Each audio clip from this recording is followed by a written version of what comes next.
The U.S. has warned Russia that any military action in Ukraine would be a grave mistake after Moscow ordered surprise military exercises near its border with Ukraine. Now, this comes as Ukraine's interim leadership named the individuals it wants to form a new cabinet with. Our Kim Min-ji has the details. The United States is stepping up the pressure on Russia not to intervene in Ukraine.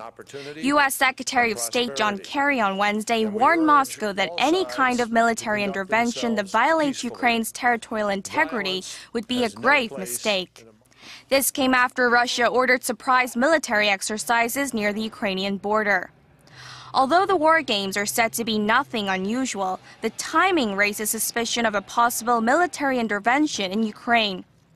Russia's defense ministry said, however, the exercises were to check combat readiness of armed forces and have nothing to do with Ukraine's internal affairs. In the meantime, Ukraine is in the midst of a shaky transition. The interim leadership announced Wednesday its lineup for a new cabinet following the ousting of President Viktor Yanukovych last week.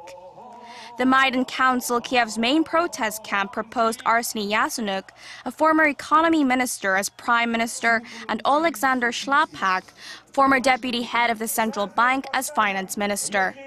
The full list of proposed leaders will be presented to Parliament on Thursday for approval.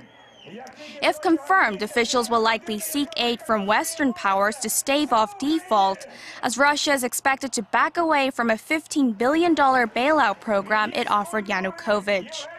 The U.S. said it was considering loan guarantees and additional funding to assist Ukraine.